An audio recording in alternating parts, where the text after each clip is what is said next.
বারংবার পুঞ্চকে টার্গেট করে পাক। কেন? তার কারণ হচ্ছে পুঞ্চের যে টেরেন, সেই টেরেন অত্যন্ত ডিফিকাল্ট একটা টেরেন এবং খুব উপরে অর্থাৎ হাই অল্টিটিউড একটা টেরেন, এবং যে কারণে অত্যন্ত দুর্গম সেই রাস্তা, এবং যেখানে সবসময় সিকিউরিটি মেনটেন করা সম্ভব হয় না, এবং যে কারণে সেই লুপহোলের ফাঁক নিয়ে বারংবার পুঞ্চের উপরই আঘাত হানে পাকিস্তান। এবং শুধু তাই নয়, পুঞ্চের উত্তর, দক্ষিণ এবং পশ্চিম এই দিকগুলো অর্থাৎ লাইন অফ কন্ট্রোলের বরাবর বারংবার সেখানে শেলিং করতে থাকে পাকিস্তান, এবং তার সমুচিত জবাব ইতিমধ্যেই ভারতের তরফ থেকেও দেয়া হয়েছে।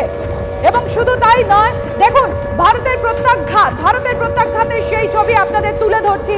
ভারতের এয়ার ডিফেন্স সিস্টেম একের পর এক ব্যারিকেড, ভারতের অন্যতম পাওয়ারফুল এয়ার ডিফেন্স সিস্টেম রয়েছে S-400, যেটা আমরা বলি সুদর্শন। আমাদের মাইথোলজি হিসেবে সুদর্শন চক্র নাম দেওয়া হয়েছিল ভারতের তরফ থেকে। সেই সুদর্শন চক্র অর্থাৎ S-400 সেদিকে একদিকে যেমন ডিফেন্ড করে, তার সঙ্গে সঙ্গে মাল্টিপল অ্যাটাকও করতে পারে এই S-400। এবং আপনাদের জানিয়ে রাখি, এই S-400 নিয়ে ভারত কেন এত গর্বিত, কারণ ন্যাটো বাহিনীর কাছেও এই S-400-এরই সেম জিনিসই রয়েছে।